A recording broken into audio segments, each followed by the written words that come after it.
En plena cena de Navidad, pregunté si el hospital ya había llamado. Mamá se sirvió vino y dijo con calma: sí, pero usamos ese dinero para la boda de ensueño de tu hermana. Ella merece un día perfecto. Dejé mi copa lentamente sobre la mesa. Entonces, supongo que ya saben quién tiene cáncer en realidad. La sonrisa de mi hermana se borró al instante y la sala se quedó en silencio sepulcral. Soy Marcela, tengo 29 años, y si me hubieran visto la noche del 24 de diciembre pasado, probablemente habrían pensado que era un fantasma tratando de colarse en la fiesta de los vivos. Estaba sentada en mi viejo sedán gris, estacionado a una cuadra de la casa de mis padres en la zona de Angelópolis, en Puebla. El motor estaba apagado, pero el metal del cofre seguía haciendo esos pequeños ruidos de contracción por el frío. Mis manos, aferradas al volante, temblaban, y no era solo por la baja temperatura que calaba los huesos esa noche. Era el dolor. Un dolor sordo, constante, como un puño cerrado retorciéndose lentamente en mi bajo vientre. Me miré en el espejo retrovisor. Las ojeras bajo mis ojos eran tan profundas que ni siquiera 3 capas de corrector barato habían logrado cubrirlas por completo. Me acomodé el abrigo negro, uno que había comprado hacía 4 años, tratando de que no se notara lo mucho que había adelgazado en las últimas 8 semanas. Respiré hondo, conté hasta 10 y saqué de mi bolso una pequeña jeringa prellenada con un analgésico fuerte. Me la inyecté en el muslo, mordiéndome el labio para no gritar, esperando que la química hiciera su trabajo y me permitiera sobrevivir a la cena de Navidad sin desmayarme. Desde donde estaba, podía ver las luces de la casa. Era una construcción hermosa, de estilo colonial moderno, con grandes ventanales que dejaban ver el interior cálido. Había una corona gigante de pino natural en la puerta de madera maciza, adornada con luces doradas y listones de terciopelo rojo. Se veía perfecta. Se veía próspera. Se veía como el hogar de una familia feliz y exitosa.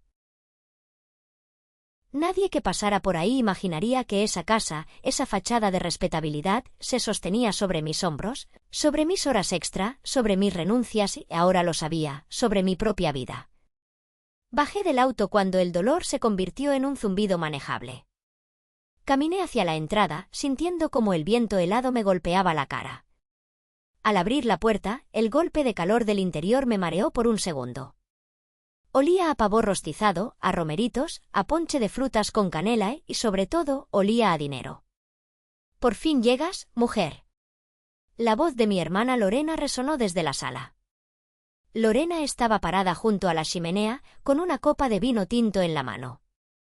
Llevaba un vestido rojo de seda que se ajustaba a su figura perfecta, y en su dedo anular brillaba un anillo de compromiso que costaba más de lo que yo ganaba en 2 años. A sus 31 años, mi hermana mayor siempre había sido la protagonista de nuestra historia familiar.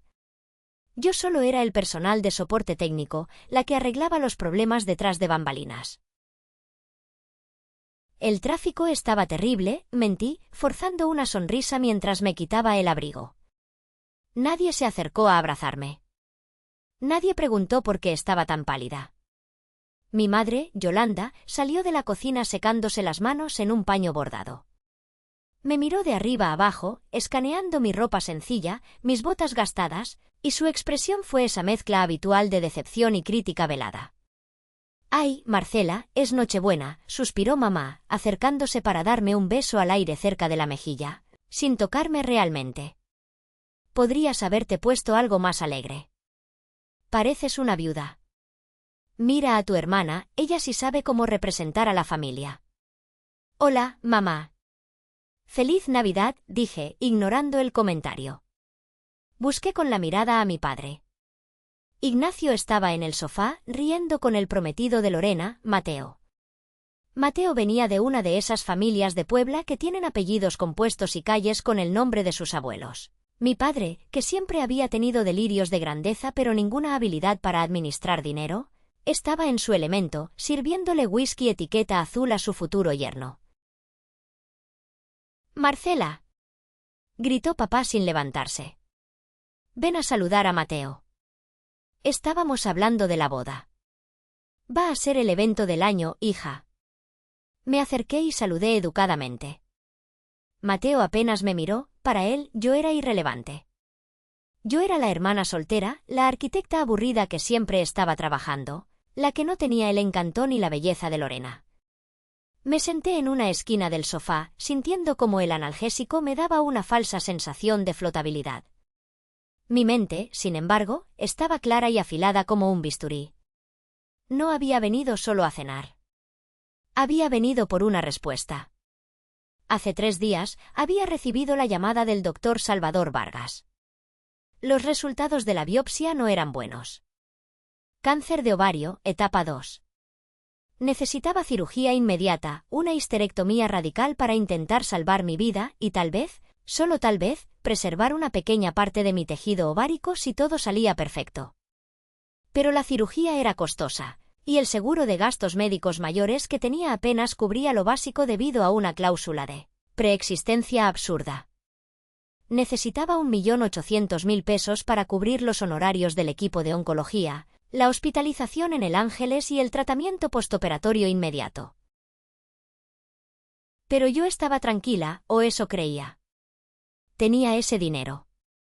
Llevaba 10 años ahorrando cada centavo que no se iba en pagar las deudas de mis padres. Tenía un fondo de emergencia conjunto con mi madre. Un error fatal que cometí a los 18 años, cuando ella me convenció de que las familias se cuidan el dinero entre sí. Yo depositaba, ella supuestamente solo custodiaba. Durante la cena, mientras todos reían y brindaban, yo repasaba las palabras que necesitaba decir. Tenía que pedirles que liberaran los fondos mañana mismo a primera hora. Era lunes, los bancos abrirían. Era cuestión de vida o muerte. No sabía que esa noche la muerte no vendría en forma de un tumor, sino en forma de una confesión entre risas y copas de cristal.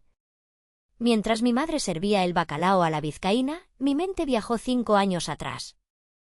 Necesitaba recordar por qué estaba aquí, por qué seguía atada a esta gente.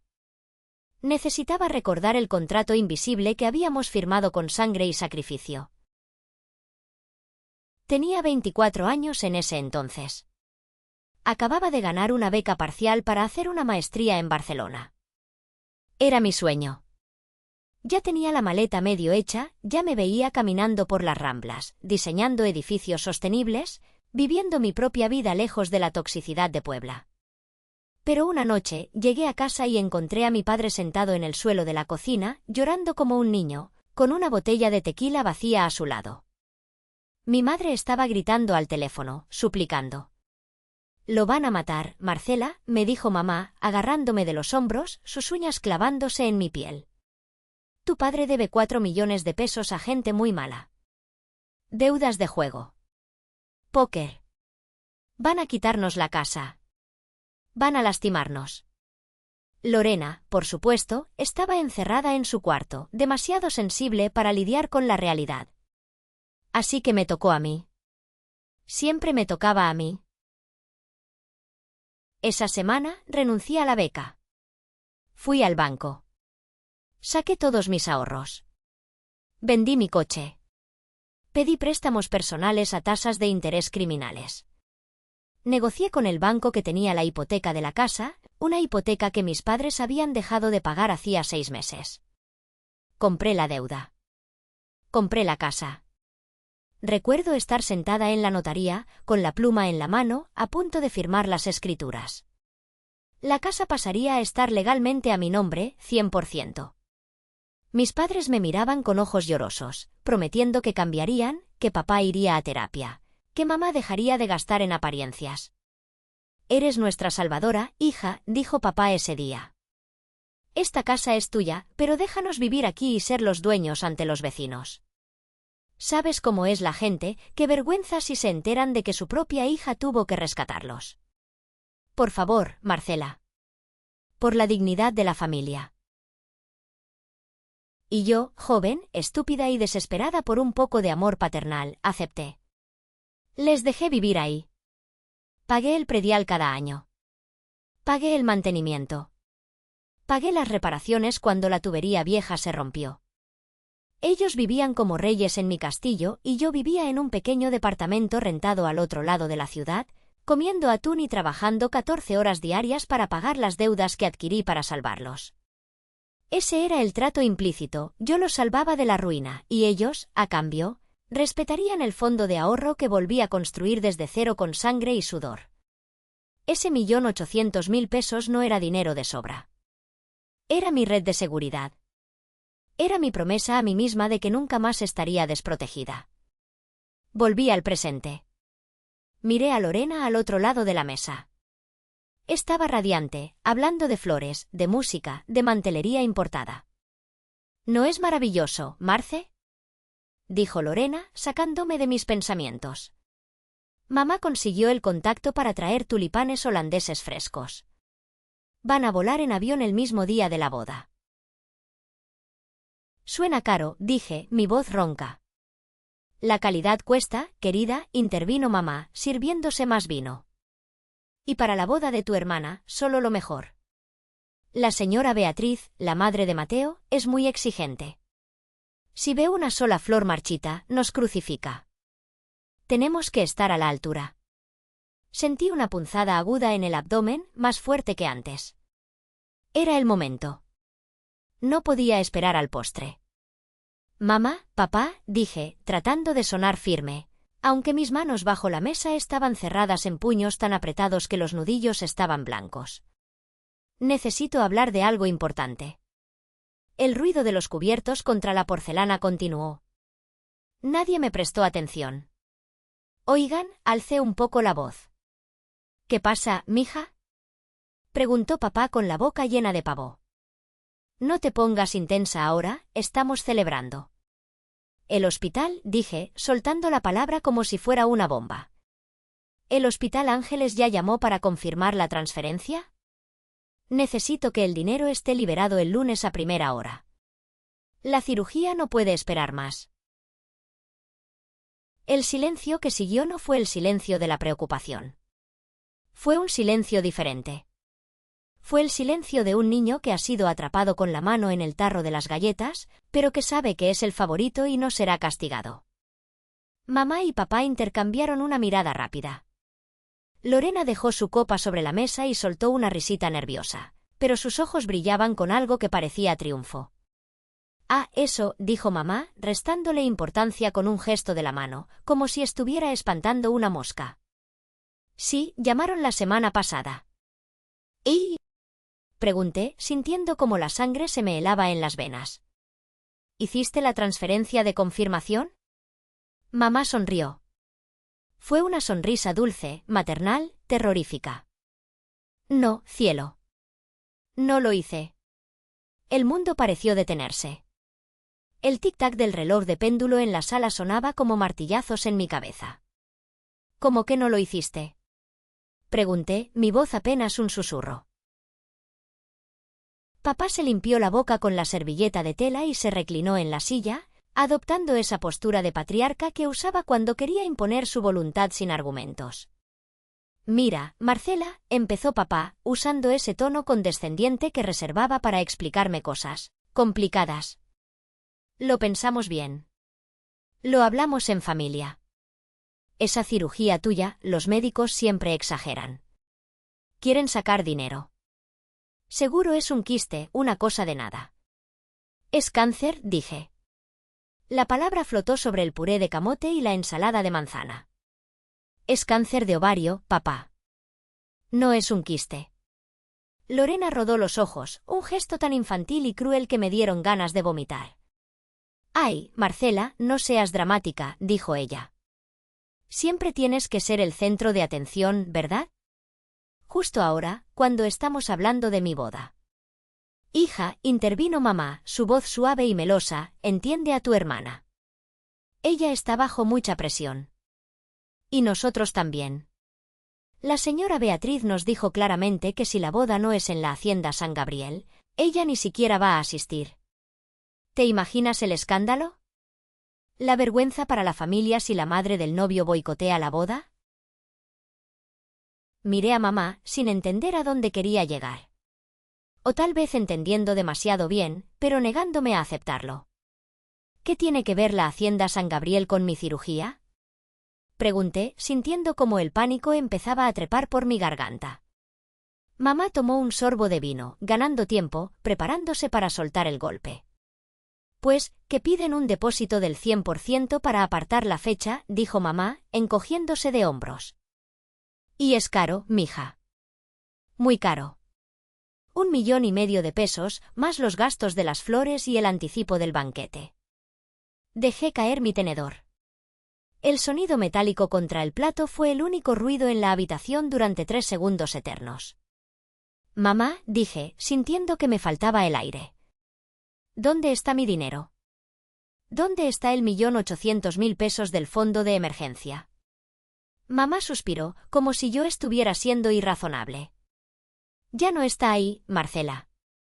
Lo usamos. Pagamos la hacienda. Pagamos el vestido de diseñador de tu hermana. Pagamos el anticipo de los tulipanes. Me quedé paralizada. No podía respirar. Mi dinero. 10 años de trabajo. Mis noches sin dormir. Mis fines de semana trabajando en planos mientras ellos iban a clubes campestres. Todo. Todo se había ido en un salón de fiestas y un vestido. ¿Usaron mi dinero, el dinero para salvar mi vida, para pagar una fiesta? Pregunté, sintiendo como las lágrimas de rabia empezaban a picarme los ojos. No es solo una fiesta. Gritó Lorena, golpeando la mesa. Es mi boda. Es el día más importante de mi vida. Tú no lo entiendes porque nadie te ha querido pedir matrimonio, Marcela. Eres una amargada y quieres arruinar mi felicidad. ¡Basta! Bramó papá. Marcela, deja de hacer un pancho. Tu hermana tiene razón. Ella solo se casa una vez. Tú eres joven, fuerte. Puedes trabajar, puedes pedir un préstamo. Además, eres arquitecta, ganas bien. En unos meses recuperas ese dinero. Pero la fecha de la hacienda, esa se nos iba si no pagábamos ayer. Tuvimos que priorizar. ¿Priorizar? Repetí, poniéndome de pie lentamente. Mis piernas temblaban, pero esta vez no era por el cáncer. Era por la furia pura, incandescente, que me recorría el cuerpo. ¿Priorizaron una borrachera elegante sobre la vida de su hija? Baja la voz. Siseó mamá, mirando hacia la sala donde Mateo estaba hablando por teléfono, ajeno al drama. ¡Qué vergüenza que te escuche Mateo! Me reí. Fue una risa seca, rota, sin humor. ¿Vergüenza? Dije. ¿Quieren hablar de vergüenza? Vergüenza es robarle a tu hija enferma. Vergüenza es ser unos parásitos que viven de las apariencias. ¿Te prohíbo que nos hables así en mi casa? Gritó papá, poniéndose rojo de ira. Me quedé quieta. Lo miré a los ojos. Miré a mamá, que seguía bebiendo vino como si nada. Miré a Lorena, que acariciaba su anillo de compromiso con una sonrisa de suficiencia. Tu casa, dije en voz baja. Tienes razón, papá. Esta es tu casa, por ahora. Tomé mi bolso. El dolor en mi vientre era insoportable, pero el dolor en mi pecho era peor. Entonces, supongo que ya saben quién tiene cáncer en realidad, dije, mirando a cada uno de ellos a los ojos. Y no soy yo. El cáncer de esta familia son ustedes. Vete, dijo mamá, sin mirarme. Y no vuelvas hasta que sepas pedir perdón por arruinar la Navidad de tu hermana. Di media vuelta y caminé hacia la puerta. Mientras salía, escuché a Lorena decir, «Ay, déjala mamá. Ya se le pasará. Siempre vuelve. Es una dramática, seguro ni está enferma. Pásame el vino, por favor». Cerré la puerta detrás de mí. El viento helado me golpeó de nuevo, pero esta vez no sentí frío. Sentí fuego. No recuerdo cómo conduje hasta la casa de Teresa. Solo recuerdo que tuve que orillarme 2 veces para vomitar bilis y dolor al costado de la carretera. Teresa no era solo mi abogada, era mi única amiga real desde la universidad. Ella conocía a mis padres. Ella sabía la verdad. Cuando llegué a su departamento, estaba empapada por la lluvia y temblando incontrolablemente. Teresa abrió la puerta, me vio y no hizo preguntas estúpidas. Me llevó al baño, me ayudó a quitarme la ropa mojada y me metió en la ducha caliente. Media hora después, estaba sentada en su cocina, envuelta en una manta, con una taza de té en las manos. Le conté todo. Le mostré los mensajes de texto que empezaban a llegar a mi celular. Mensajes de Lorena diciéndome egoísta. Mensajes de mamá diciéndome que era una mala hija por preocupar a mi padre. Teresa leyó los mensajes y su rostro se endureció. Ella era una abogada corporativa, una tiburona en los tribunales, y verla enojada era algo temible. Se acabó, Marcela, dijo Teresa, poniendo mi celular sobre la mesa con un golpe seco. Se acabó el ser la hija buena. Se acabó el ser la víctima. Vamos a destruirlos. No tengo dinero, Tere, lloré, sintiéndome pequeña y rota. Se lo gastaron todo. No puedo operarme. Voy a morir y ellos van a estar bailando en esa maldita hacienda. Teresa me tomó de las manos y me miró fijamente. Escúchame bien. No vas a morir. Y ellos no van a bailar. Tienes algo que vale más que ese 1.800.000 pesos. ¿Qué? Pregunté, sorbiendo la nariz. Tienes la casa, dijo Teresa con una sonrisa depredadora. La casa donde viven. La casa que compraste hace 5 años. Las escrituras están a tu nombre, Marcela. 100%. Ellos no tienen usufructo vitalicio, no tienen contrato de arrendamiento, no tienen nada. Son precaristas. Son huéspedes que han abusado de tu hospitalidad. Pero, papá dijo que era su casa, balbuceé, la programación de culpa de años todavía activa en mi cerebro. Lo que diga tu padre no importa ante la ley, dijo Teresa. Mañana es 25, es feriado. Pero el 26 a primera hora, vamos a hacer 2 cosas. Primero, vamos a solicitar un préstamo de liquidez con garantía hipotecaria sobre esa casa. El banco te prestará el dinero para la cirugía en 48 horas si ponemos la casa como garantía. ¿Y después? Pregunté. Después, mientras tú estás en el quirófano salvando tu vida, yo voy a redactar un contrato de compraventa. Tengo un cliente, una desarrolladora inmobiliaria, que ha estado buscando terrenos en Angelópolis para demoler y construir departamentos de lujo. Comprarán la casa como terreno. Pagarán en efectivo. Rápido. Pero mis padres viven ahí, dije, sintiendo un nudo en la garganta. Ya no, dijo Teresa fríamente. En el momento en que decidieron que tu vida valía menos que una fiesta, perdieron el derecho a tener un techo pagado por ti. Vamos a vender la casa, Marcela. Y la condición de venta será la entrega inmediata del inmueble vacío. Me quedé mirando el vapor que salía de la taza de té. Imaginé a Lorena probándose su vestido. Imaginé a mamá presumiendo los tulipanes. Y luego imaginé mis células cancerígenas multiplicándose, alimentadas por el estrés que ellos me causaban.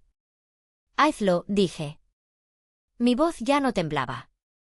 Véndela. Véndela toda. Los siguientes días fueron una borrosidad de dolor y burocracia. Teresa se movió como un rayo. El préstamo hipotecario fue aprobado en tiempo récord gracias a que la propiedad estaba libre de gravamen, porque yo la había pagado religiosamente. El 28 de diciembre, Día de los Santos Inocentes, ingresé al Hospital Ángeles. Fue irónico. Mientras me preparaban para la cirugía, vi una historia de Instagram de Lorena. Estaba en una degustación de pasteles. Se veía feliz, despreocupada, con crema batida en la nariz, riendo con Mateo. El texto decía, dulces momentos antes del gran día. Almohadilla boda del año, almohadilla bendecida. Apagué el celular. La soledad de un hospital es diferente a cualquier otra soledad. Es blanca, estéril y huele a desinfectante. Cuando me llevaron al quirófano, no había nadie de mi familia en la sala de espera. Solo Teresa, que tenía su laptop abierta trabajando, y el doctor Salvador, que me miró con compasión detrás de su cubrebocas. Vamos a sacarte esto, Marcela, dijo el doctor. Vas a estar bien. Eres fuerte. La anestesia me arrastró a la oscuridad. Desperté 6 horas después. El dolor era terrible, pero diferente. Era un dolor de curación, no de enfermedad. El doctor Salvador entró en la habitación cuando abrí los ojos.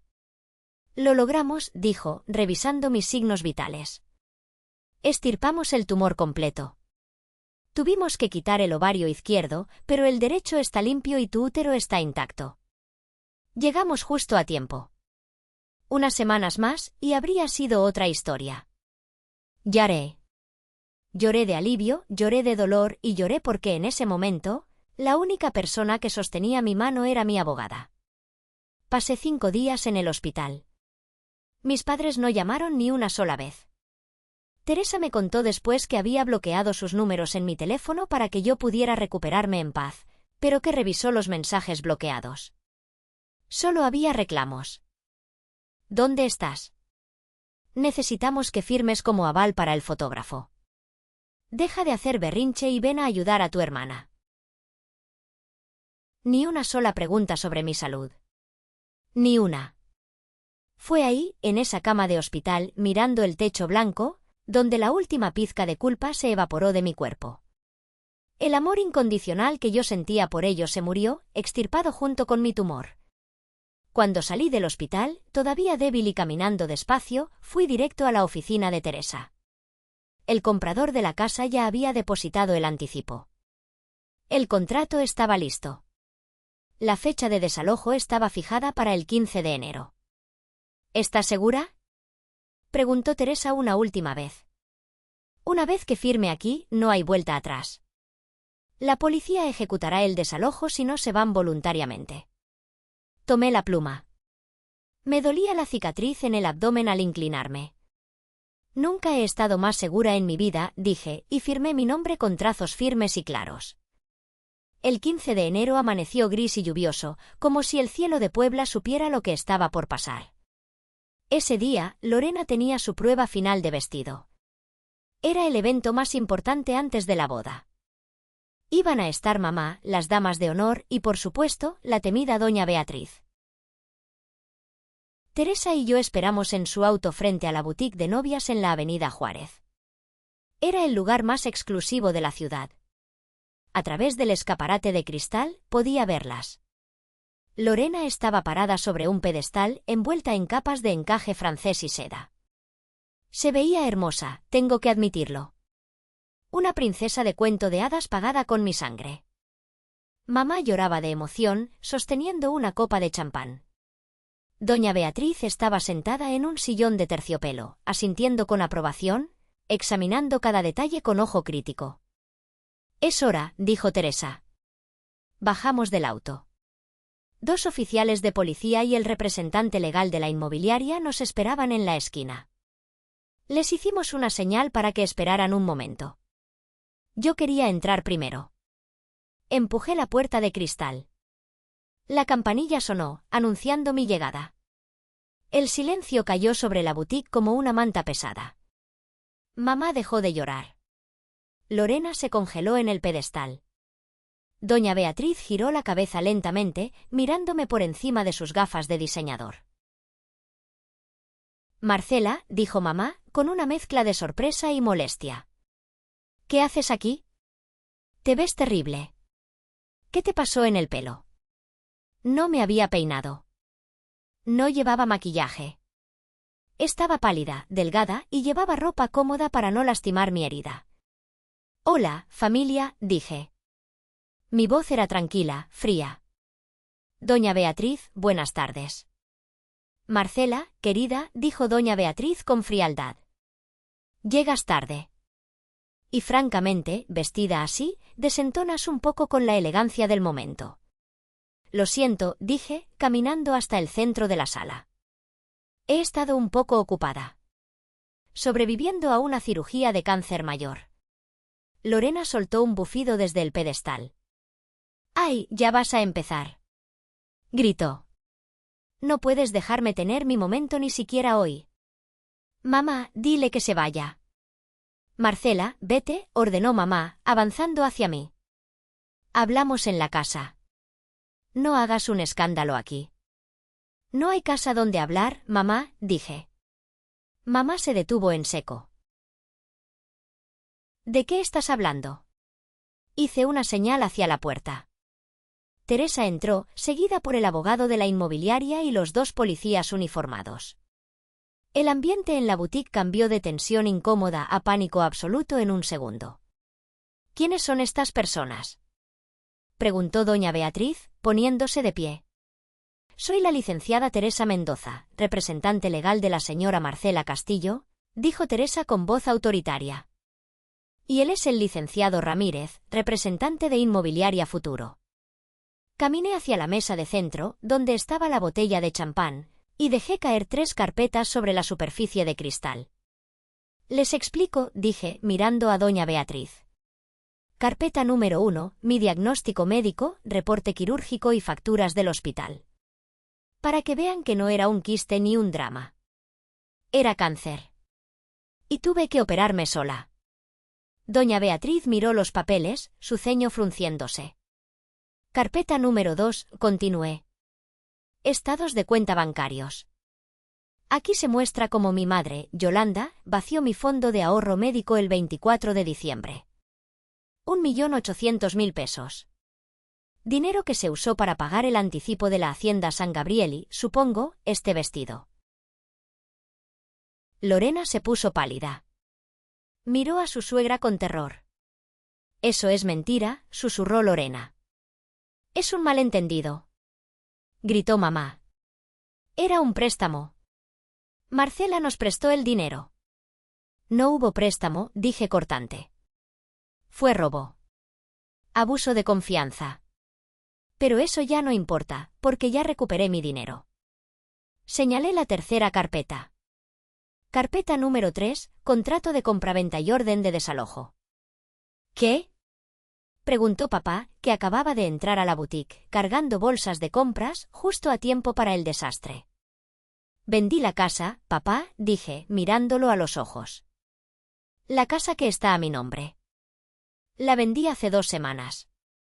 El dinero de la venta se usó para pagar mi cirugía y mis deudas. Y el nuevo dueño, señalé al licenciado Ramírez, quiere la propiedad vacía hoy mismo. No puedes hacer eso, chilló Lorena, bajándose del pedestal y tropezando con la cola de su vestido.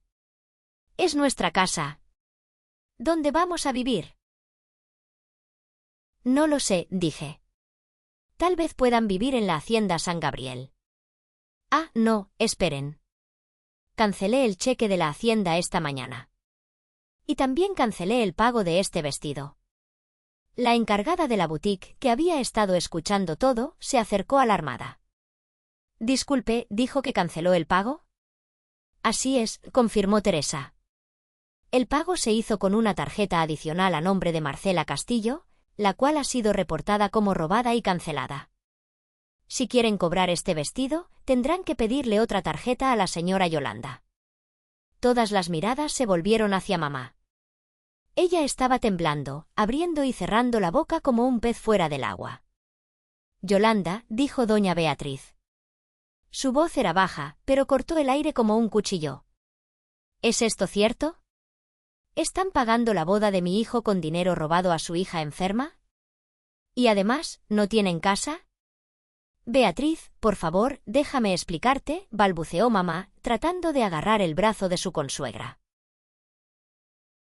Doña Beatriz se apartó como si mamá tuviera lepra. No me toques, gritó doña Beatriz. Son unos sinvergüenzas. Unos muertos de hambre que quieren aparentar lo que no son. Me han engañado. Han engañado a mi hijo. Doña Beatriz se giró hacia Lorena, que estaba llorando en el suelo, envuelta en tul. Quítate ese vestido, le ordenó. No mereces llevarlo. Y olvídate de la boda. Mateo no se casará con una familia de criminales y mentirosos. Se acabó. No. Suegra, por favor.